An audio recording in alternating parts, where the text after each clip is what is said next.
ยังมีต่อปีเปล่าปรางจวยังมีต่อเลยที่คลองลา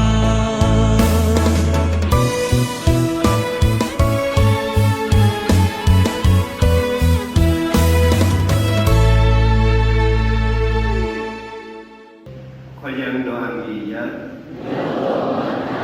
Đây tôi lời mang lá Giêsu Kitô khoa.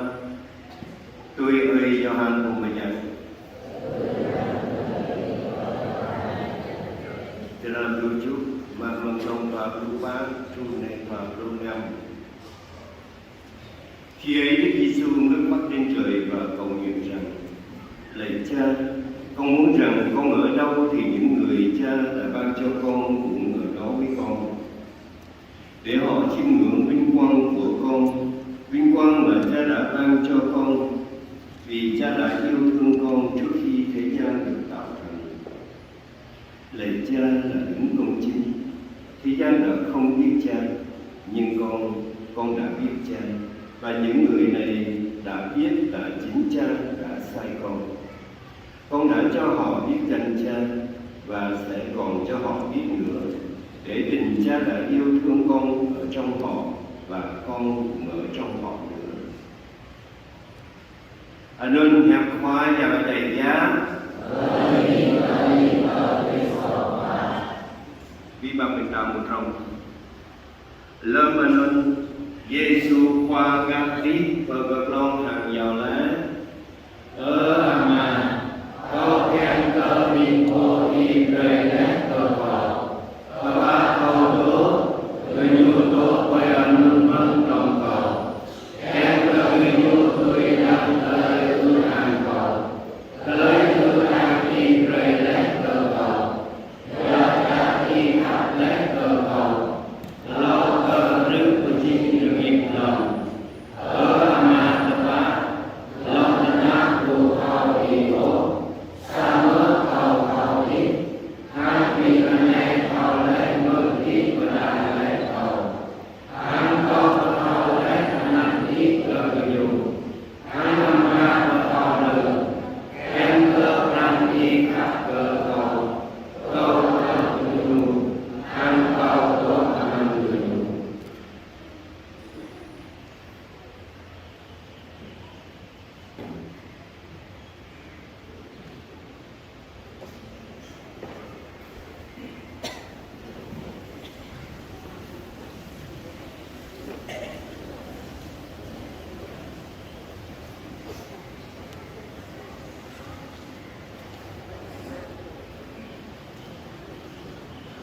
Ini ke Yesus khoa nhiều lại lên rồi cái rim cho mình ta tham ta rong mở này John luôn nhớ ta tôi gửi xin ấy ta đuôi đỗ rong bằng Yesus khoa karang Yesus khoa mau lại lên nhiều bao ama đây yang bapak nhiều đỗ bị po tôi nhu bị tô po mạ loại như tôi độ trong hàng nhiều mình và đi cái Giêsu khoa cảm tạ lời ơn Chúa Giêsu đã cầu nguyện cho mỗi người chúng ta như chúng ta vừa nghe, và như vậy là chúng ta chắc chắn được ở với Chúa Giêsu như lời người nói: xin Cha cho những người Cha đã ban cho con thì con ở đâu chúng cũng được ở đó với con. Cảm tạ đời ơn Chúa Giêsu.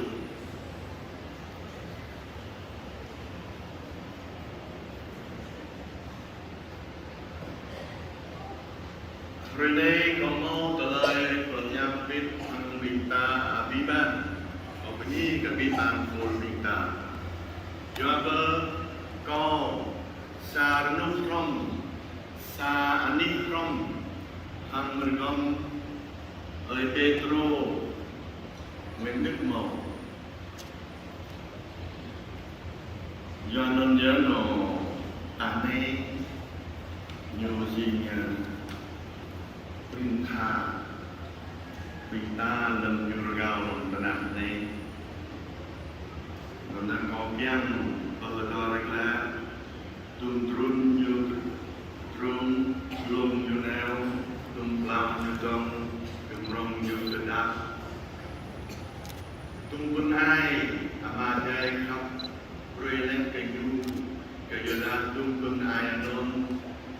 sinh bưng ai kebilang imaman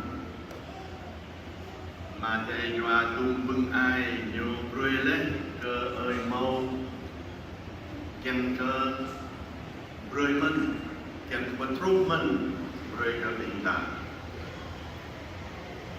Hôm nay tôi được chỉ định để nói với tất cả anh chị em vì tôi là cùng lớp với cha Mầu.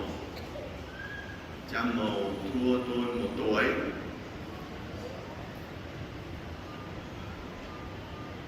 Và cái năm 16 đó là gọi là thống nhất quy tụ đệ tử đã là Hà Nội rồi, tôi ở Hà Nội rồi ở Huế thì quy tụ về Vũng Tàu.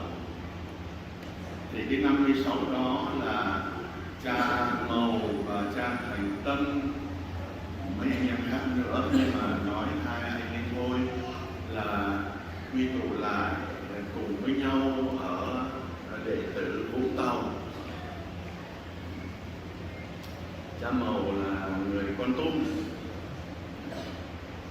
và từ cái năm bao nhiêu đó thì đã đi đệ tử Sài Gòn, rồi đến năm 16 là quy tụ về đệ tử Vũng Tàu.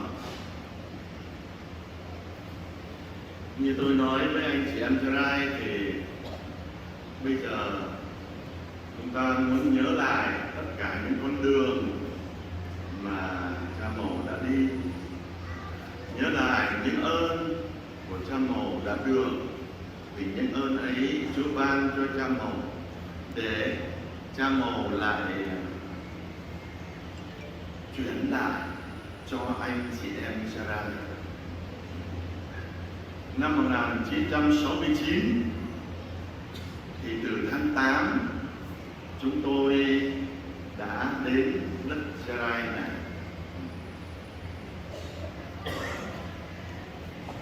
Bây giờ thì không biết rằng là những người từ thời đó đến giờ thì còn biết có mấy người, cho nên có rất nhiều người trong anh chị em Sarai ở đây cũng không biết tôi. Nhưng mà tôi tới đây, chúng tôi tới đây từ năm 69 để học tiếng Sarai. Thế rồi chúng tôi đã được Đức cha Ponset đưa về Blakely, lại thầy quân, cha Mầu của tôi. 4 người đầu tiên về Blakely. Rồi như anh chị em nghe thì đến năm 71 thì có đánh lớn ở Blakely, nhà cửa chúng tôi bị phá hết, còn chúng tôi với cha Mầu với thầy Đàn là bị bắt vào rừng, gọi là đi cải tạo nhưng mà cùng ở trong cây. Và ở trong cải tạo thì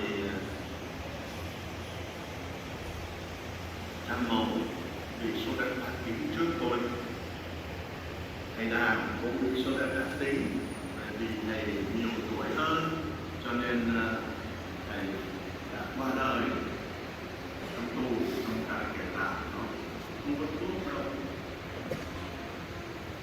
Tôi chôn thầy đã.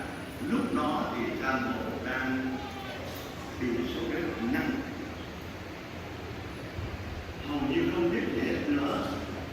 Tôi có cầm cái bút mà tại có một anh y tá quân đội tới, chúng tôi xin thuốc để được vài viên pin, rồi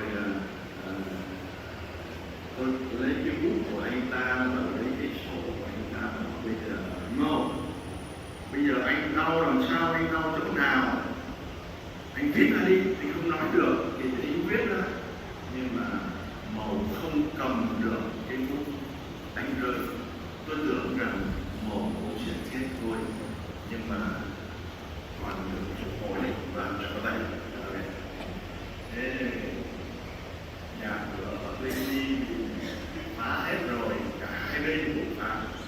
quốc gia, rồi cộng sản, rồi Mỹ, rồi cả bom hết. Mình là dân mà, thành ra là họ dùng bom bắn súng nam tàn. Thành ra chúng tôi phải về đây làm, về đây cuối năm 71, sống ở đây năm 72. Và như anh chị em nghe đó là năm 72 thì chúng tôi cùng với anh chị em Gia Rai dịch kinh Tân, dịch sách Tân Ước ra tiếng Gia Rai đầu tiên in năm 1973. Thế ở đây năm 72 vì đã ở trong rừng, trong bưng và biết được tình hình là người ta sẽ đánh chiếm tất cả cao nguyên chúng ta, cho nên tôi cũng đồng thời xin Đức cha Concept cho được làm linh mục, và Đức cha Concept cũng đã đặt cha màu gọi là quản nhiệm cái trung tâm dự tòng của Cherel, và Đức cha đã cho tôi được làm linh mục ngày 8 tháng 12 năm 1972 ở tại cái đất này, cái đất bây giờ làm nhà thờ ở đây. Hồi đó không có nhà, chỉ có ngoài sân trải cái chiếu ra rồi thì là và làm một cái bục để dân lễ thôi. Năm 72 và ngày đó thì là cha màu cái từ dịp đó đã làm một bài hát và cả thế giới hát mà người ta không biết rằng là cha màu làm cho ông Trần Sĩ Tín. Thế bài Hành trang tuổi trẻ, và đây cũng là một ơn Chúa ban cho cha màu làm bài hát rất hay. Và hôm nay thì tôi muốn là để chính những bài hát đó lại nói với anh chị em. Những bài hát của cha màu đó thì tôi đã dịch hết ra tiếng Gia Rai rồi. Thì những anh chị em nào đã từng tham gia những khóa cầu nguyện cả ở Cherel, Blakely, Pleiku, Krongpa thì tôi cũng đã có những cái khóa cầu nguyện theo lời của Chúa, và trong cái khóa ấy thì anh chị em cũng đã hát rồi. Bài lạy Chúa chúng con về từ bốn phương trời, lạy Chúa chúng con về từ khắp thôn làng, cùng với lớp sống người hành hương về nhà Chúa đi, về nhà Chúa đi. Đó, cái bài hát của cả thế giới hát mà có ít người biết là bài hát của cha màu. Thế rồi cũng lại càng không ai biết rằng nó là cha màu làm trong dịp mà ông sẽ Trần Sĩ Tín được làm linh mục. Hồi đó thì không có ai ở đây, thì có một khoảng độ 100 người Gia Rai ra là có đạo thôi, chứ làm gì nữa. Từ bốn phương trời như hôm nay, rồi từ khắp buôn làng như hôm nay, đó là một lời tiên tri thôi. Thế rồi cha màu thì là cái người, một ơn nữa là cái người đầu tiên với cha Vương Đình Tài mở ra những khóa kinh thánh cầu nguyện. Do là tôi nhập trẻ đầu tiên ở trên và giáo phận con tum này, rồi tức là từ những năm trước năm 75 cho đến những năm 76, 77 ở trong ở trên vùng này đã có những cái khóa cầu nguyện theo kinh thánh, bây giờ ta gọi là Lectio Divina. Trong những cái khóa cầu nguyện đó thì ngài đã làm ra những cái bài hát. Không có gì tách tôi ra khỏi lòng mến của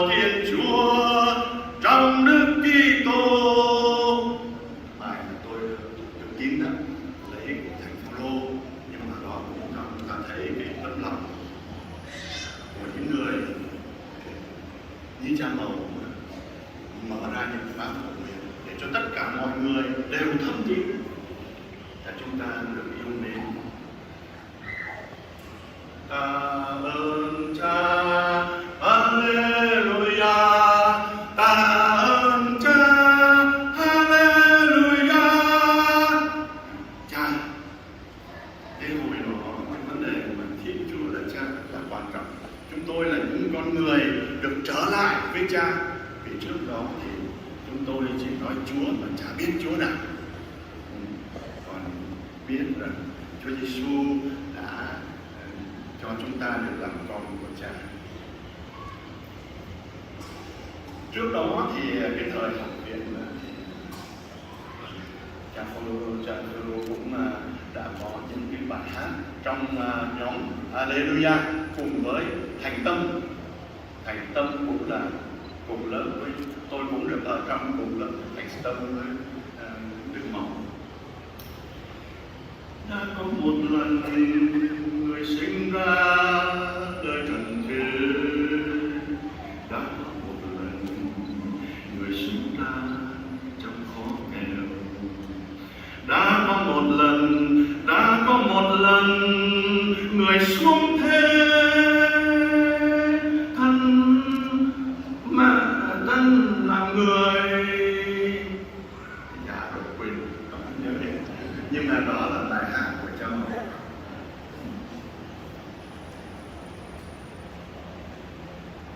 Giờ này lòng con được Chúa Thánh Linh đến đổ tràn trên con, và toàn thân con được Chúa đoái thương sống thần thâm sâu. Nhờ quyền đấng Cha mà con tái sinh, dấy tràn sức sống để Ngài sai đi chứng nhân tin mừng cho Chúa khắp nơi. Lời Ngài xin đến ngự vào hồn, ở lại bên con. Lời Ngài xin đến chạm vào hồn cho con yêu Chúa. Lời Ngài xin đến dẫu làm mọn hèn, con luôn mong Chúa. Lời Ngài xin đến dẫu là phần người được Chúa đoái thương. Chúng ta biết rằng những cái tâm tình này xuất phát từ Cha Mầu, và cũng là đánh động tới tất cả mọi người. Mỗi lần tôi hát thì tôi cũng được đánh động. Chúa Cha Giêsu hoa hay tách rượt, đó là cái điều mà anh chị em Gia Rai thường cảm nghiệm. Vì về sau này thì Cha Tài, Cha Phán ở Chợ Leo, tôi ở Lê, chúng tôi đều đi theo con đường cầu nguyện với kinh thánh, cầu nguyện với lời Chúa, cầu nguyện chung với nhau. Yêu lẽ thằng hiệp ở đây, thằng mà đây tách được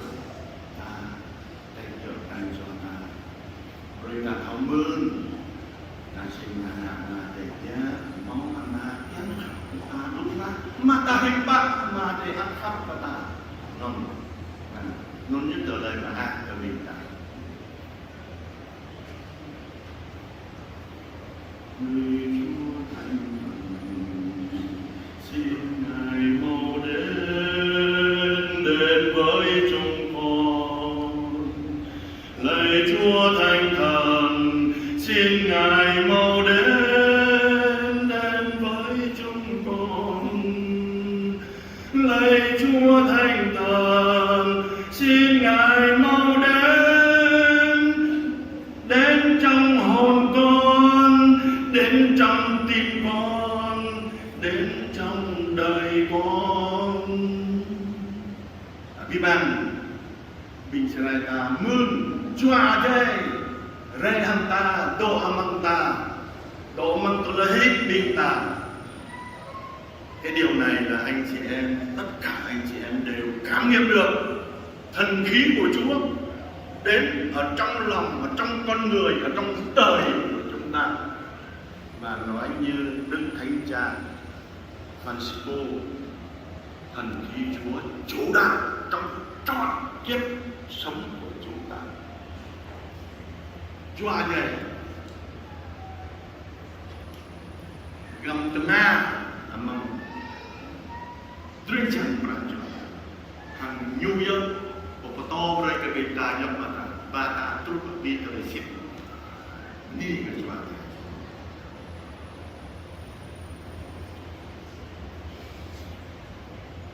Yesus xin Ngài đến làm Chúa. Ôi Giêsu xin Ngài đến làm Chúa ta xác hồn. Ôi Giêsu xin Ngài đến làm Chúa cả đời con. Tôi đã sai. Nhưng mà đó là cái khóa đi tới để đón nhận Chúa Giêsu làm chủ, đón nhận Chúa Giêsu làm Chúa. Nếu miệng bạn tuyên xưng Giêsu Kitô là Chúa và lòng bạn tin thật rằng Thiên Chúa đã cho Ngài xuất lại từ cõi chết thì bạn được cứu. Vậy thôi, khóa cầu nguyện đi tới đón nhận Chúa Giêsu là Chúa. Và cái đó bây giờ chúng ta gọi là kerygma.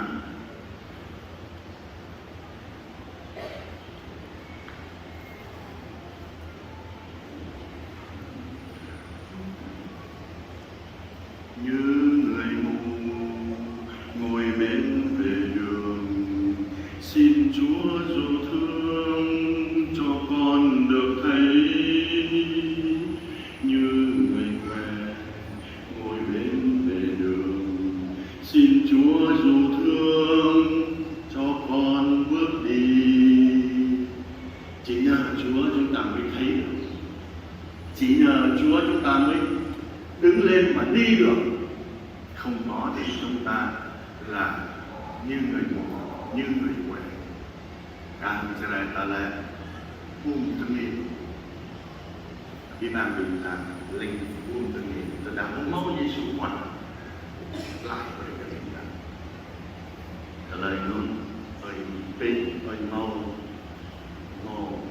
chỉ là Chúa ta lại là Chúa với cái bình trạng.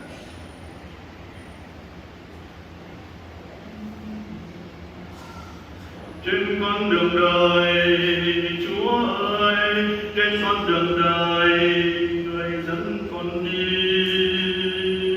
Qua bao nẻo đường, Chúa ơi, qua bao nẻo đường, người đã đưa con. Trong suốt cuộc đời, Chúa ơi, trong suốt cuộc đời, Ngài đã thương con ngàn lần. Chúa ơi, thương con vạn lần, người đã thương con. Đó là xác tín của Cha Mẫu. Và Ngài đã truyền lại cái niềm xác tín ấy cho mỗi người chúng ta, cho gia đình chúng ta. Trong suốt cuộc đời, Chúa thương và Chúa dẫn tươi. Và hôm nay đó là điều mà Cha Mẫu tuyên xưng. Hôm nay tôi hát lại những bài của Ngài để cho thấy rằng Cha Mẫu tuyên xưng đức tin và làm chứng trước mặt chúng ta. Xin Cha Mẫu bây giờ biết rằng việc Chúa thương và đang ở trong như thế là trong kinh thánh nói là trong lòng ta, trong lòng của Chúa. Yêu thương thì xin Cha Mẫu tiếp tục loan báo tin mừng cho chúng tôi. Xin Cha Mẫu cầu nguyện cho chúng tôi, cho tất cả anh chị em Israel được tin là Chúa thương, là Chúa dẫn đưa. Bây giờ Cha đã được Chúa dẫn đưa về với Cha trên trời. Xin Cha tiếp tục sứ vụ phúc âm hóa cho anh chị em chúng tôi. Cảm tạ từ ơn Cha. Ni cảm tạ Thầy. ยามนี้ก็คือเพราะพระเจ้า